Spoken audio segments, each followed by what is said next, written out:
تو انسان کے لیے لمحہ فکریہ ہے کہ وہ اعلیٰ طریقے سے اس قرآن کے قلبی اثرات کیوں محسوس نہیں کر پا رہا۔ سورت کے آخر میں اللہ تعالیٰ نے اپنی حاکمیت کے ذاتی اور صفاتی اور اوصاف حمیدہ بیان کیے ہیں تاکہ انسان سمجھ جائے کہ توحید الہی پر ایمان لانے کے سوا کوئی چارہ کار نہیں ہے۔ یہ سورت کا مختصر سا جائزہ تھا۔ اب اس سورت کی تفسیر النور۔ یہ سورت چھٹے گروپ کی ایسی صورتوں میں سے ہے جن کا آغاز اللہ کی تسبیح سے کیا گیا ہے۔ اللہ کا ارشاد ہے کہ جو کچھ آسمانوں میں ہے اور جو کچھ زمین میں ہے سب اللہ کی تسبیح کرتے ہیں۔ ان صورتوں کو مسبحات بھی کہا جاتا ہے تسبیح کی وجہ سے، یعنی ہر چیز اللہ کی حکمرانی میں ہے اور وہ اللہ کے حکم کی پابند ہے کہ اللہ جو حکم دیتا ہے اس کی فوراً بجاوری کرتی ہے، اور وہی اللہ غالب حکمت والا ہے، یعنی تمام تر اختیارات ہونے کے باوجود اللہ اپنے اختیارات کمال حکمت سے استعمال کرتا ہے۔ چونکہ مدینہ میں آباد یہودی قبیلہ بنو نذیر کا گٹھ جوڑ مشرکین مکہ سے تھا اور وہ آئے دن مسلمانوں کے خلاف سازشیں کرتے رہتے تھے جس سے اہل ایمان میں پریشانی بڑھ رہی تھی، تو اللہ نے اپنے اختیارات کا کمال حکمت سے استعمال کیا کہ وہی ہے جس نے اس کافر اہل کتاب یعنی بنو نذیر قبیلہ کے یہودیوں کو ان کے گھروں سے بغیر جنگ کیے ان کے پہلے عشر کے لیے نکال دیا، یعنی حضور اکرم صلی اللہ علیہ وسلم کی مکہ سے ہجرت اور مدینہ تشریف آوری کے وقت مدینہ میں 3 یہودی قبائل بنو قینقاع، بنو قریظہ اور بنو نذیر تھے۔ حضور اکرم صلی اللہ علیہ وسلم نے آتے ہی ان تینوں قبائل سے جنگ نہ کرنے اور ایک دوسرے کی مدد کرنے کا معاہدہ کر لیا تھا، لیکن ان قبائل نے معاہدے کی پاسداری نہ کی اور جنگ بدر کے فوراً بعد بنو قینقاع کو مدینہ سے نکال دیا گیا، جس کے بعد بنو نذیر نے سر اٹھانا شروع کر دیا اور اس قبیلے کے سردار کعب بن اشرف نے باقاعدہ مشرکین مکہ کو مسلمانوں پر مدینہ منورہ میں حملہ آور ہونے کی دعوت دی اور ان سے ان کے حملے کے دوران ان کی مدد کا وعدہ بھی کر لیا۔ اس بدعہدی کی وجہ سے 3 ہجری کو حضور اکرم صلی اللہ علیہ وسلم نے جب ان کی بستی کا محاصرہ کیا تو انہوں نے چند دن ہی محصور رہنے کے بعد بغیر جنگ کیے مسلمانوں کے آگے ہتھیار ڈال دیے۔ حضور اکرم صلی اللہ علیہ وسلم نے ان کی جان بخشی کر دی اور انہیں مدینہ سے نکل جانے کا حکم دیا۔ اسی طرح تیسرا قبیلہ بنو قریظہ کو بھی جنگ خندق کے بعد 5 ہجری کو مدینہ سے بے دخل کر دیا گیا اور مدینہ یہودی بستیوں سے پاک ہو گیا، اور فاروقی عہد خلافت میں تمام عیسائیوں اور یہودیوں کو خطہ عرب سے ہی نکال دیا گیا۔ اے اہل ایمان، تمہیں خیال تک نہیں تھا کہ وہ اتنی آسانی سے نکل جائیں گے، اور وہ یہودی بھی سمجھتے تھے کہ ان کے قلعے انہیں اللہ سے بچا لیں گے، مگر اللہ نے ان کو وہاں سے نہ آ لیا جس کا انہیں گمان بھی نہ تھا، اور ان کے دلوں میں اللہ نے اہل ایمان کا رعب ڈال دیا کہ وہ اپنے محفوظ بنائے گئے قلعوں میں بھی خود کو غیر محفوظ سمجھنے لگ گئے، اور ڈر اور خوف کے مارے وہ اپنے گھروں کو خود ہی تباہ کرنے لگ گئے، اور اہل ایمان کے ہاتھوں سے بھی حضور اکرم صلی اللہ علیہ وسلم نے کمال حکمت عملی اپنائی کہ یہود جو کچھ لے جانا چاہیں لے جا سکتے ہیں، اور انہیں جان کی بھی امان ہے، جس کی وجہ سے ان کی بستیاں ان کے ہاتھوں ہی برباد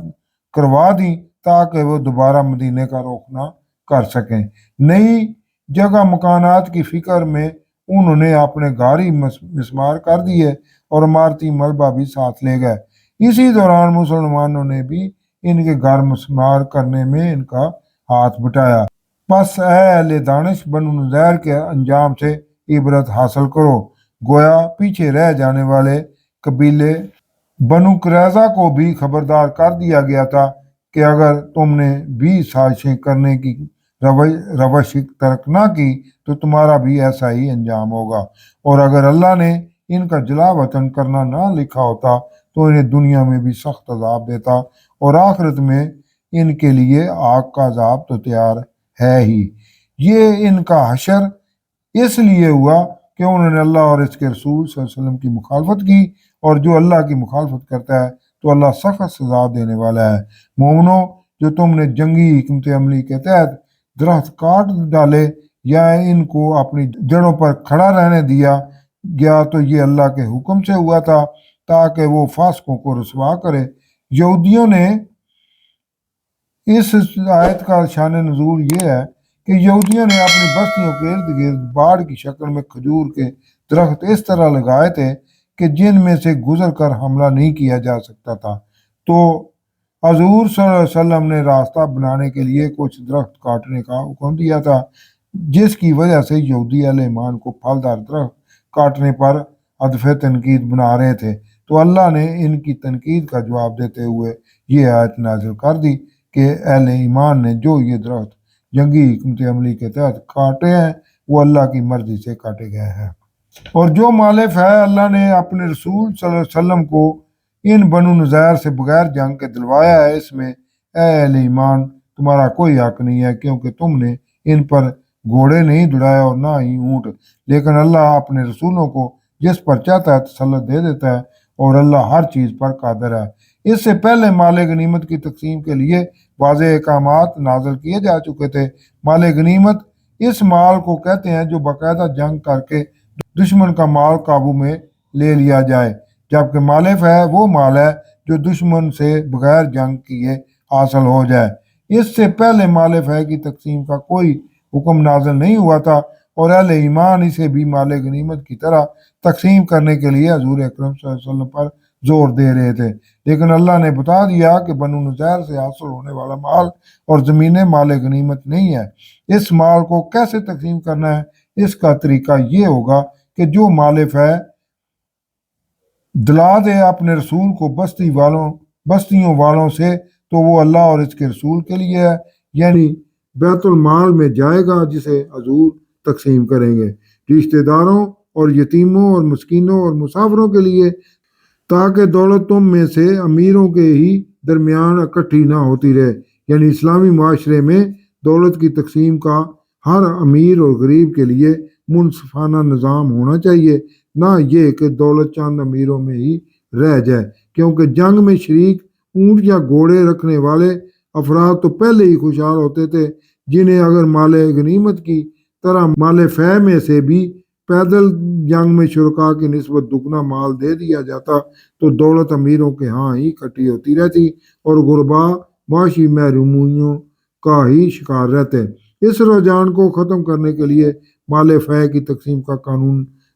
نازل کر دیا گیا کہ اس تقسیم میں حضور اکرم صلی اللہ علیہ وسلم کا حکم ہی حتمی ہوگا۔ اس لیے جو کچھ رسول اللہ صلی اللہ علیہ وسلم تمہیں دے دیں وہ لے لو، اور جیسے روک دیں اسے روک دو، اور اللہ کا تقوی اختیار کرو، بے شک اللہ سخت سزا دینے والا ہے۔ مال فے خرچ کیا جائے گا ان محتاجوں کے لیے جنہیں اپنے گھروں اور اموال سے نکال دیا گیا ہے، اور وہ اللہ کا فضل اور رضا چاہتے ہیں، اور وہ اللہ اور اس کے رسول کی مدد کر رہے ہیں، یہی سچے ہیں، یعنی پختہ ایمان والے ہیں۔ اس سے مہاجرین کی بے لوث قربانیوں کو سراہا گیا ہے اور ان کی حوصلہ افزائی کی گئی ہے اور عزت سے بھی نوازا گیا ہے، جبکہ یہودی مہاجرین ذلیل و خوار ہوئے۔ انصار کی صفت کیا ہے؟ اور ان کا بھی حصہ ہے جو اپنے گھروں یعنی مدینہ میں آباد تھے، اور اہل ایمان بھی تھے، ان کے پاس جو ہجرت کر کے آتے ہیں ان سے محبت کرتے ہیں اور اپنے سینوں میں کوئی حاجت نہیں رکھتے کہ جو کچھ بھی ان مہاجرین کو دیا جائے، اور ان کو اپنی جانوں پر ترجیح دیتے ہیں، خواہ ان کے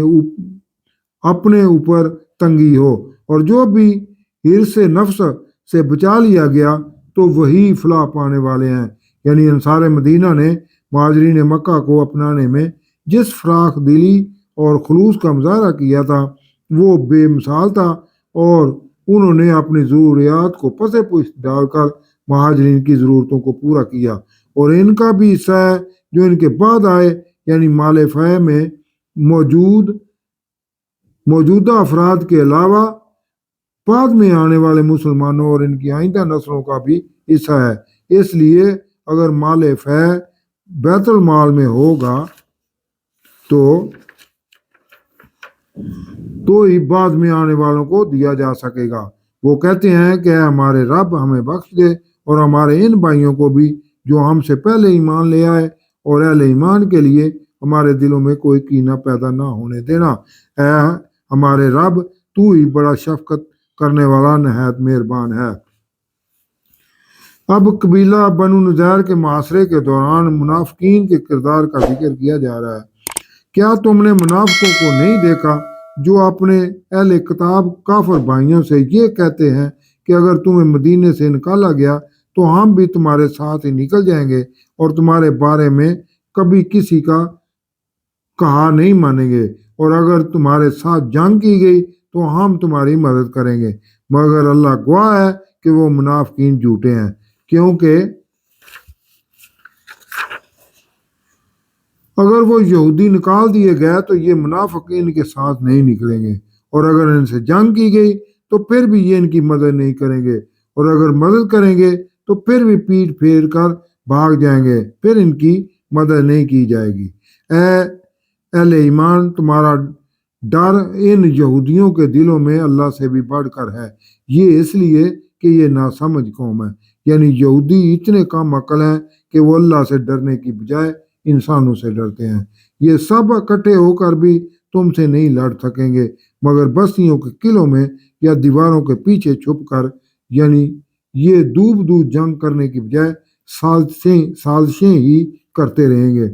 ان کے آپس میں ہی شدید اختلافات ہیں، خود غرضی کی وجہ سے یہ متعدد نہیں ہو سکتے، اور ان کے علماء ایک دوسرے کے پیچھے نماز پڑھنے کے لیے بھی تیار نہیں ہیں، تو انہوں نے کیا اکٹھا ہونا ہے؟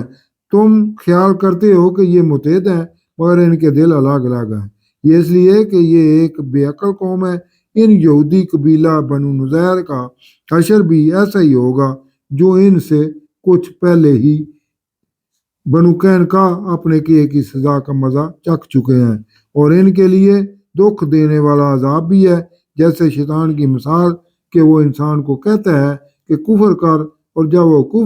کافر ہو جاتا ہے تو کہنے لگتا ہے کہ اب میں تو اس سے الگ ہوں، میں تو اللہ سے ڈرتا ہوں جو رب العالمین ہے۔ تو ان کا انجام یہ ہوا کہ دونوں ہمیشہ آگ میں ہوں گے، اور ظالموں کی یہی سزا ہے۔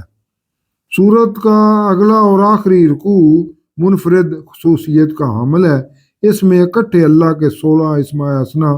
بیان کیے گئے ہیں۔ اتنے اکٹھے اسماء حسنہ قرآن میں کسی اور جگہ نہیں ہے۔ مزید یہ کہ اس رکوع میں قرآن میں موجود اثر پذیری کے لیے انسان کو بھی دعوت فکر دی گئی ہے۔ اللہ کا ارشاد مبارک ہے کہ اے ایمان والو، اللہ کا تقوی اختیار کرو، یعنی اللہ کا تقوی اختیار کرتے ہوئے آخرت کی فکر کرو، کہیں ایسا نہ ہو کہ تمہارے اعمال تمہارے لیے قیامت کے دن گلے کا پھندا بن جائیں، اور ہر جان کو دیکھنا چاہیے کہ اس نے کل کے لیے آگے کیا بھیجا ہے۔ اللہ سے ڈرتے رہو، بے شک اللہ تمہارے سب اعمال سے باخبر ہے۔ تم ان کی طرح نہ ہو جانا جنہوں نے اللہ کو بلا دیا تو اللہ نے انہیں خود بلا دیا۔ یہی بد کردار لوگ ہیں، یعنی جو خود ہی اپنی خودی یا روحانی جسم سے واقف نہ رہے تو اللہ بھی انہیں ان کی اصل حالت سے غافل کر دیتا ہے، پھر وہ اپنا انسان ہونا، اشرف مخلوقات ہونا یا اللہ کا بندہ ہونا بھول جاتا ہے، اور وہ حیوانوں سے بھی بدتر زندگی گزارنے لگ جاتا ہے۔ مادی زندگی میں آج یہی پڑھایا جا رہا ہے کہ انسان ایک حیوان ہی ہے جس نے ارتقاء کے بعد عقل و شعور حاصل کر لیا ہے۔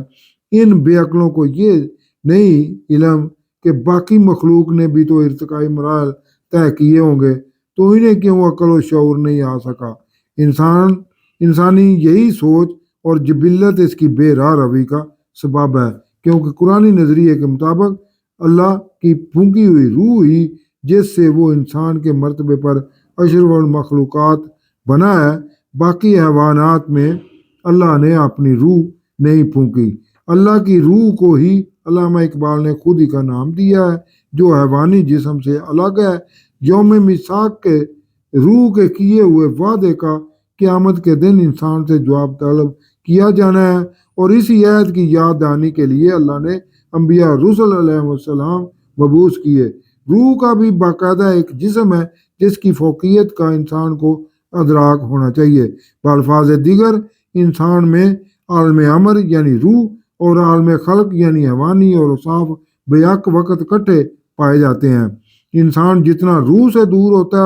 جائے گا اتنی حیوانیت اس پر غالب آتی جائے گی، لیکن اگر انسان روح کو حیوانی جسم پر فوقیت دیتا رہے تو اس میں روحانی صفت غالب آتی جائے گی۔ روح کو حیوانی جسم پر اسی وقت فوقیت حاصل ہوتی ہے جب اللہ سے اس کا مضبوط تعلق قائم ہو جائے اور وہ اپنی سوچ اللہ کے احکامات کی تابع کر دے۔ دوزخ والے اور جنت والے برابر نہیں ہو سکتے، جنت والے ہی کامیاب حاصل کریں گے۔ اے انسان ذرا غور کر کہ اگر ہم اس قرآن کو پہاڑ پر نازل کرتے تو تم دیکھتے کہ وہ اللہ کے خوف سے جھک جاتا اور پھٹ جاتا، یعنی قرآن کے کلام میں اتنی تاثیر ہے کہ پتھروں اور پہاڑوں پر بھی اس کا اثر ہو جاتا ہے اور وہ اپنے وجود کو اللہ کے سامنے نیست و نابود کر دیتے ہیں، جیسے اللہ کے نور سے کوہ طور ریزہ ریزہ ہو گیا اور موسیٰ علیہ السلام اس پہاڑ پر ہی پڑی، اللہ کی تجلی کتاب نہ لا سکے اور بے ہوش ہو کر گر پڑے۔ قرآن بھی اللہ ہی کی تجلی کا مظہر ہے اور اس کی اثر پذیری بھی پہاڑ پر پڑی تجلی جیسی ہے، یعنی یہ قرآن بھی پتھر سے پتھر دلوں کو موم کرنے کا اثر رکھتا ہے۔ اور یہ مثالیں ہم انسانوں کے لیے بیان کرتے ہیں تاکہ وہ تفکر کریں کہ ان کے دلوں کو قرآن کی تاثیر محسوس کیوں نہیں ہو رہی، کیا ان کے دل پتھروں سے بھی زیادہ سخت تو نہیں ہو گئے؟ اللہ نے انسان کو قرآن کے بارے میں اس لیے دعوت فکر دی ہے کہ وہ اپنی سرکشی ترک کر کے اللہ کی طرف رجوع کر لے، کیونکہ وہی اللہ ہے جس کے سوا کوئی معبود نہیں ہے، پوشیدہ اور ظاہر کا جاننے والا ہے، وہ بڑا مہربان نہایت رحم والا ہے۔ وہی اللہ ہے جس کے سوا کوئی معبود نہیں، حقیقی بادشاہ ہے، نہایت پاک ہے، سلامتی دینے والا ہے، امن دینے والا ہے، حفاظت کرنے والا ہے، غلبے والا ہے، زور آور ہے، بڑائی والا ہے۔ اللہ پاک ہے جو وہ شرک کرتے ہیں، وہی ہے اللہ جو خالق ہے، نیا پیدا کرنے والا ہے، ہر ایک کی صورتیں بنانے والا ہے، اسی کے سب اچھے نام ہیں۔ آسمانوں اور زمین کی جتنی چیزیں ہیں اسی کی تسبیح کرتی ہیں اور وہی زبردست حکمت والا ہے۔ صدق اللہ العظیم۔